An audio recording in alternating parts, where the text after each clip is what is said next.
एक बार एक गांव में एक बड़ा सा घर था जो बिल्कुल खंडहर जैसा हो गया था। गांव के लोगों का मानना था कि उस खंडहर में भूतों का एक परिवार रहता है, इसलिए रात के समय कोई भी उस खंडहर के पास से होकर नहीं गुजरता था। एक दिन एक रिया नाम की लड़की शहर से उस गांव में फोटोग्राफी करने के लिए आती है। गांव के सरपंच रिया के पापा को अच्छे से जानते थे, इसलिए वो उसे अपने घर पर रुकने को कहते हैं। अरे आओ आओ रिया, तुम्हारे पापा से मेरी बात हुई थी, तो तुम्हें यहाँ हमारे इस छोटे से गांव में क्या काम है रिया? वो अंकल पहले तो इनसे मिलिए, ये मेरा मंगेतर है अनुज। रिया के साथ एक लड़का खड़ा था जिससे रिया की शादी होने वाली थी। रिया और अनुज घर के अंदर चले जाते हैं और आराम करते हैं। अगले दिन सुबह सुबह जब अनुज सो ही रहा था, रिया जल्दी 4 बजे उठकर गांव में घूमने निकल जाती है। सर्दियों का समय होने की वजह से अभी तक अंधेरा ही था और सूरज नहीं निकला था। रिया गाँव में इधर उधर टहलने लगती है और तरह तरह की फोटोग्राफ्स क्लिक करने लगती है। ऐसे ही टहलते टहलते 7 बज जाते हैं और वो उसी खंडहर वाले घर के पास पहुंच जाती है। अरे ये खंडहर कितना खूबसूरत लग रहा है देखने में, चलो इसकी कुछ फोटोग्राफ्स क्लिक कर लेती हूँ। तभी पीछे से अनुज रिया के कंधे पर हाथ रखता है और रिया चौंक जाती है। अरे अनुज, तुम यहाँ कब आए और कैसे ढूंढा तुमने मुझे? अरे रिया, मैं तो सुबह से तुम्हें ढूंढ रहा था। रिया, इस गांव में तो मुझे बिल्कुल नींद नहीं आई, इतने मच्छर थे यहाँ। और तो और ये गंदी स्मेल, ओफो, हर जगह बस गाय के गोबर की गंदी स्मेल आ रही है। हम यहाँ से कब वापस जाएंगे? अनुज, मैंने तो तुम्हें पहले ही यहाँ आने से मना किया था, पर तुम्हें तो हर जगह मेरे साथ आना है, मेरी रक्षा करने। अब आओ मेरे साथ, मैं इस खंडहर के अंदर जा रही हूँ फोटोज क्लिक करने।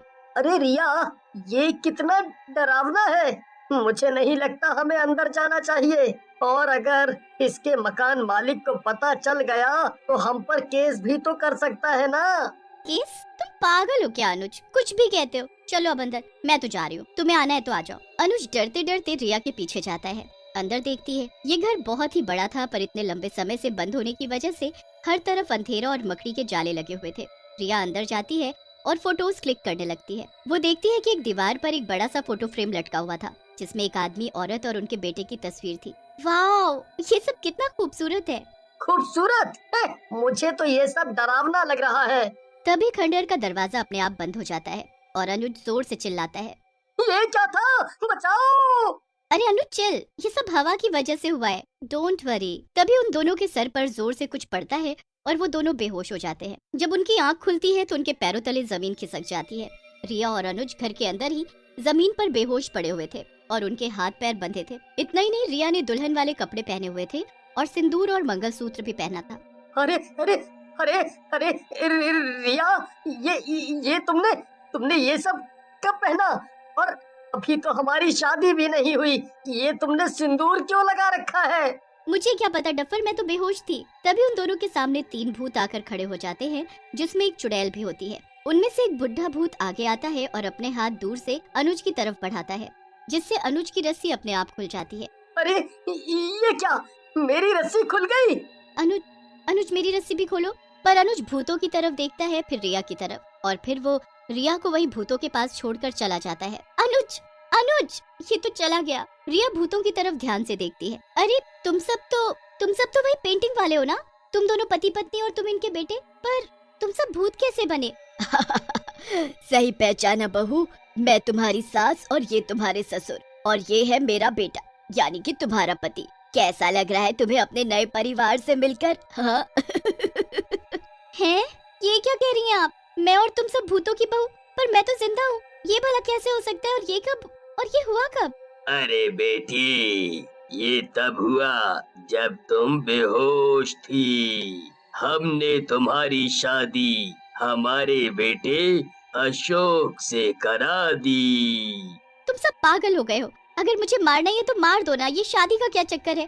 तभी अशोक कहता है, अरे रिया, हमने तुम्हें मारना थोड़ी ही है, हमें तो बस तुम्हें अपनी बहू और मेरी पत्नी बनाकर इस घर में रखना है, वो भी सिर्फ 1 महीने तक।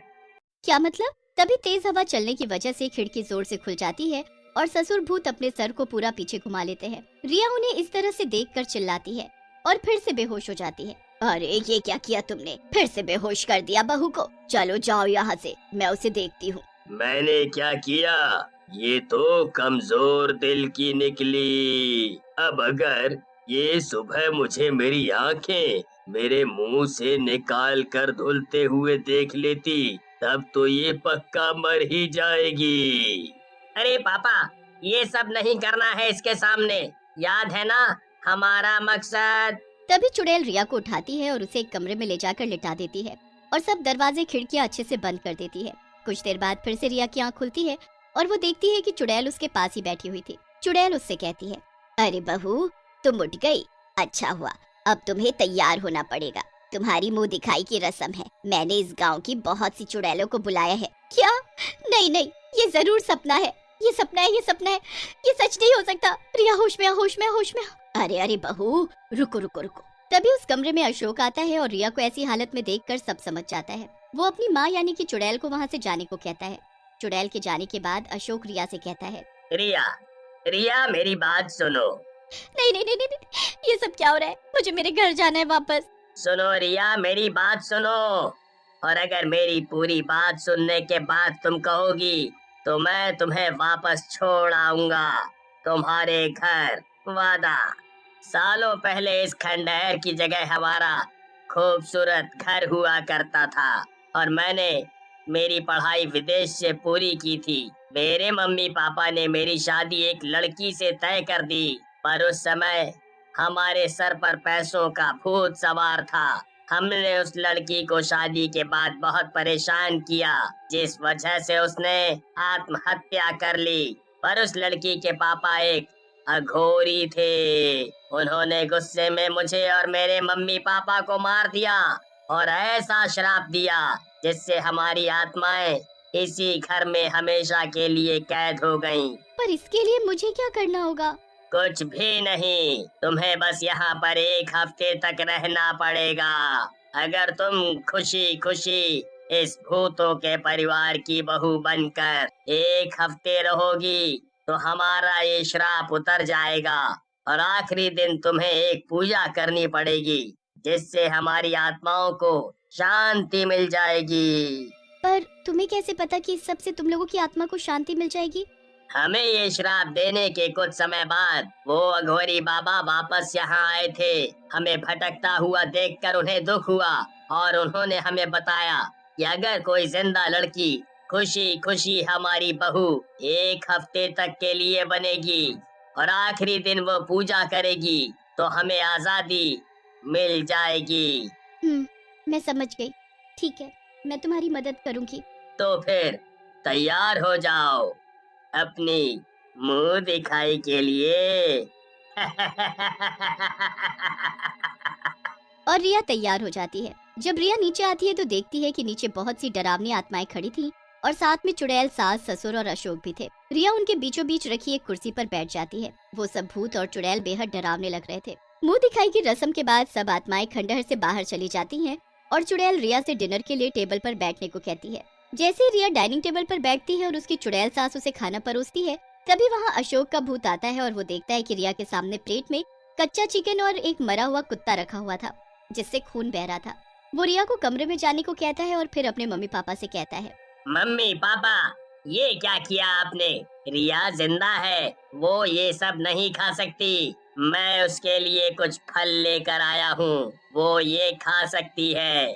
अशोक जाकर रिया को फल दे देता है और इसी तरह से एक हफ्ता बीत जाता है। हफ्ते के आखिरी दिन रिया अशोक जैसे बताता है वैसी ही पूजा करती है और उससे अशोक और उसके मम्मी पापा की आत्मा को शांति मिल जाती है।